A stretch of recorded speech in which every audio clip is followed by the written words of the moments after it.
이낙연 국무총리는 검경 수사권 조정안을 발표했습니다. 경찰이 1차 수사에서 보다 많은 자율권을 갖고 검찰은 사법 통제 역할을 더욱 충실히 해야 한다는 원칙을 세웠습니다. 검사의 직접 수사가 여전히 폭넓게 인정되고 있는 점 등은 아쉬움이 없지 않습니다. 이번 조정안은 최종적으로 국회의 입법 절차를 거쳐 시행됩니다. 예, 검경 수사권 조정안. 제가 지금 안이라고 말씀드리는 이유는 확정은 아닙니다. 다만 정부가 먼저 발표를 한 겁니다. 법무부 장관과 검찰 측을 대표하는 법무부 장관과 경찰 측을 대표하는 행안부 장관은 좋다, 이렇게 하자까지 어제 얘기를 했습니다. 이제 국회로 공이 던져진 거죠. 국회가 통과하면 이대로 확정, 국회에서 안 된다 하면 다시 빼깁니다. 뭔지 알아야 우리도 같이 고민을 할 수 있겠죠. 오늘 첫 순서 권영철 기자가 1부터 100까지, A부터 Z까지 궁금증 풀어드립니다. 어서 오세요, 권영철 대기자. 네, 안녕하십니까. 말도 많고 탈도 많았던 이 검경 수사권 조정 문제 첫 발을 내딘 셈이에요. 그렇습니다. 의미를 부여하자면은 그동안에는 검경 수사권 조정이 계속 난상 토론만 하다가 그냥 끝냈는데 이번에는 일단 첫 발은 내딛었다. 여기에 방점이 있는 것 같습니다. 그렇죠. 일단 뭐 박상기 법무부 장관, 김부겸 행안부 장관이 검경 수사권 조정 합의문에 서명함으로써 이제 문재인 정부의 검경 수사권 조정안이 마련된 겁니다. 그렇지만 수사권 조정안은 검찰이나 경찰 양쪽이 불만족스러운 데다가 국민의 입장에서 볼 때 검찰의 수사 권한은 덜 빠지고 경찰의 수사권 남용 우려는 해소되지 않은 어정쩡한 상태라는 평가들이 많습니다. 그래서 검찰과 경찰의 수사권 조정 왜 국민의 눈으로 봐야 하나, 이렇게 주제를 정해봤습니다. 오늘 첫 순서는 인터뷰가 아니라 권영철 대기자의 Y뉴스로 그래서 열겠습니다. 인터뷰보다는 종합적으로 좀 궁금증을 풀어주는 게 좋겠다 싶어서요. 우선 권 기자, 검찰과 경찰 양쪽 다 불만이에요, 지금? 불만이라고 표현하기보다는 만족하지 못하는 상태라고 표현하는 게 맞을 겁니다. 우리가 원하는 정도가 아니다, 이런 느낌? 예. 그리고 공식적인 입장과 비공식적 입장이 완전 다릅니다. 그래요. 먼저 공식 입장은 경찰은 공식 입장문을 냈는데요. 견제와 균형의 원리가 반영된 민주적 수사 제도로의 전환이라면서 매우 의미 있는 진전이다, 이렇게 긍정적인 평가를 내놨습니다. 경찰은 다만 검사의 직접적인 수사가 폭넓게 인정되고 경찰의 피의자 신문조서 증거 능력이 개선되지 않은 것은 아쉬움이 있다라고 얘기를 했습니다. 경찰 수사권 독립을 앞장서서 주창해온 황운하 울산경찰청장에게 물어보니까 경찰을 1차 수사기관으로 지정한 데 대해 의미를 부여한다. 한 60점 정도 주겠다, 이렇게 얘기를 했습니다. 근데 사실 그래도 경찰이 더 좋아하는 거 아닙니까? 검찰보다는 검찰 쪽 불만은 더 많을 것 같은데. 그렇죠. 검찰 입장은 검찰은 공식 입장문을 내지 않았습니다. 아예 공식 입장문이 안 나왔어요? 대신 문무일 검찰총장이 퇴근길 기자들의 질문에 답하는 방식으로 입장을 나타냈습니다. 뭐라고 했습니까? 문 총장은 검찰 개혁과 수사권 조정안에 대한 논의 필요성이 강조된 과거부터 현재까지 과정을 잘 알고 있으며 그 필요성에 대해서도 잘 이해하고 있다, 이렇게 얘기했습니다. 그러면서 범죄로부터 공동체를 방어하고 헌법에 보장된 국민의 기본권을 보호하는데 공백이 발생해서는 안 된다. 다른 나라들이 부러워할 정도로 국가가 발전했고 민주주의가 성숙된 만큼 문명 국가다운 형사사법 체계를 새로 구축해야 한다. 상당히 원론적인 얘기 아니에요? 어떻게 보면 좀 당연한? 담담하면서 절제하는 반응인데요. 행간을 좀 훑어보면은 공백이 발생해서는 안 된다는 얘기는 이번 조정안이 공백이 발생할 수 있다는 취지를 얘기로 들리고 줄 수 있고요. 또 문명 국가다운 형사사법 체계를 새로 구축해야 한다는 것은 이 제도가 과거로 돌아가는 건 아닌가 하는 우려가 담겨 있다. 그렇게 볼 수 있겠습니다. 이게 검찰총장의 반응이라면 비공식적으로 일선 검사들 반응은 어떻습니까? 검사들 반응은 다양합니다. 큰 변화가 없을 것이라는 반응도 있고요. 그렇지만 수사를 담당하는 검사들 얘기는 이대로 가다가는 검찰이 그냥 2차 항고기관으로 그냥 남게 되는 거 아닌가, 그런 우려도 있고요. 상당히 경찰은 좀 미흡하다는 반응이 있는데 검찰은 형사사법의 근간이 무너질 수 있다는 그런 우려의 목소리가 큰 게 사실입니다. 그래요. 오늘 주제가 검경 수사권 조정 왜 국민의 눈으로 봐야 하나, 이거라고 하셨잖아요. 네, 그렇습니다. 그럼 국민의 눈으로 보면 이런 반응들과 좀 다른 반응이 나올 수 있다는 얘기입니까?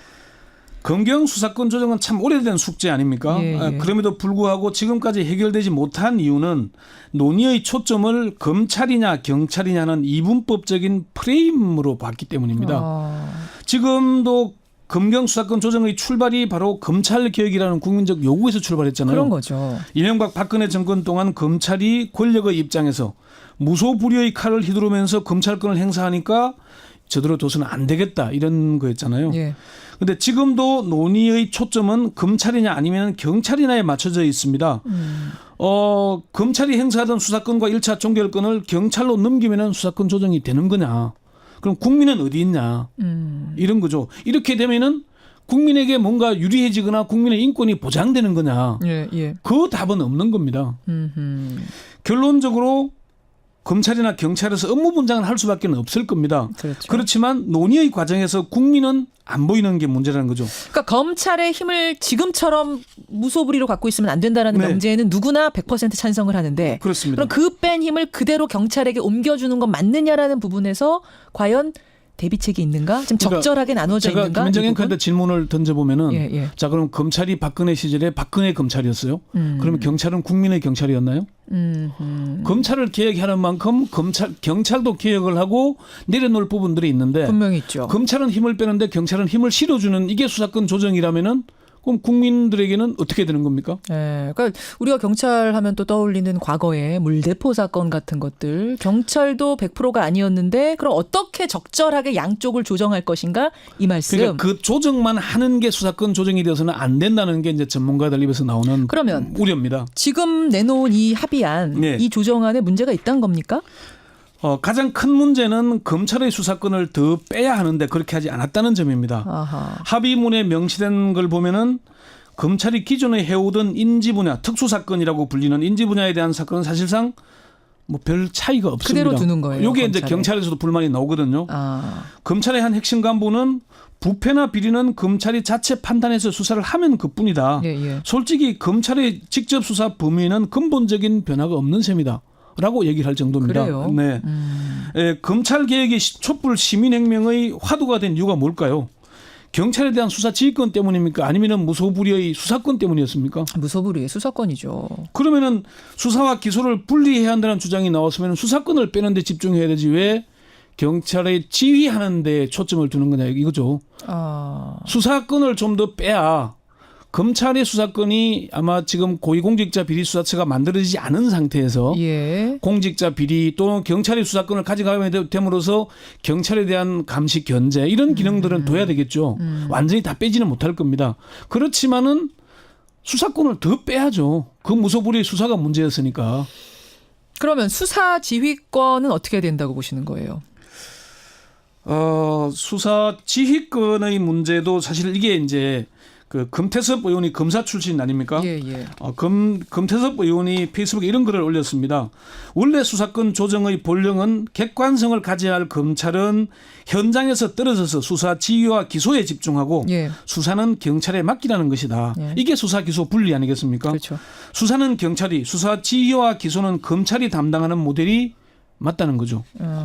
검찰의 한 고위 관계자도 검찰이 그동안 문제가 된 건 수사권을 남용했기 때문이다. 수사권을 더 축소할 필요가 있다는 얘기입니다.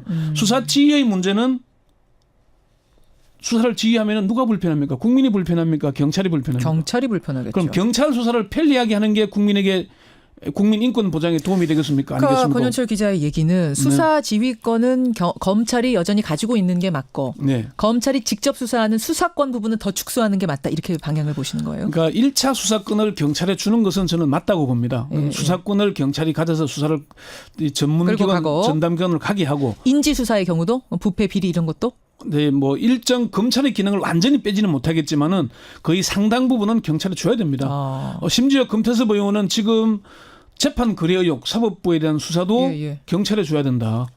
검찰과 법원은 결국 한 통속인데 그거 맡길 수 있겠느냐. 그렇게 얘기할 정도까지거든요.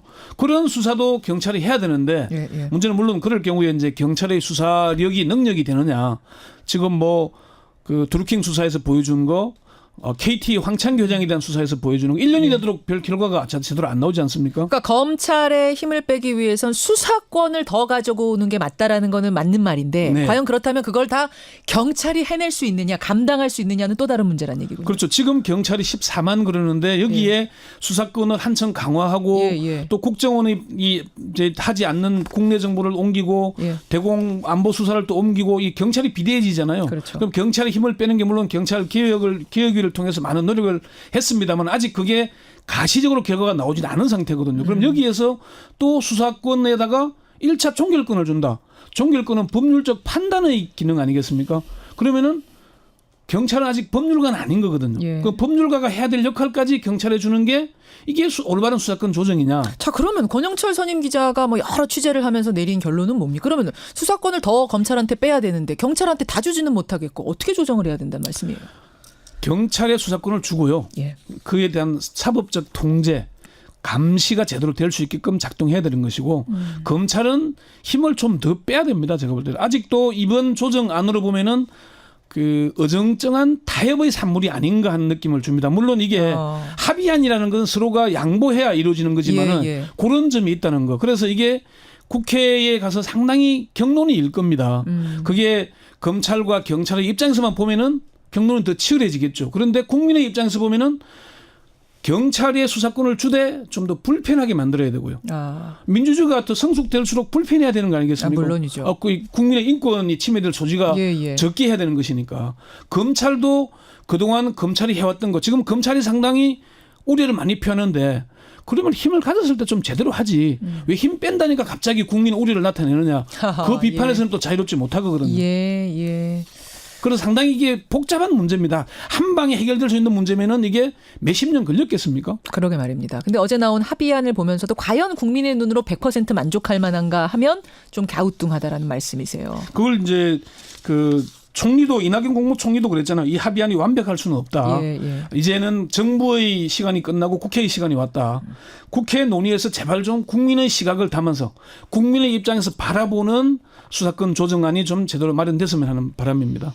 근데 국회가 지금 공전 상태 아닙니까? 빨리 원구성부터 해야죠. 제대로 진지하게 국민의 눈으로 바라보면서 논의할 수 있는 국회가 빨리 꾸려지기를 바라야겠네요. 권영철 선임 기자, 권영철 대기자 수고하셨습니다. 네.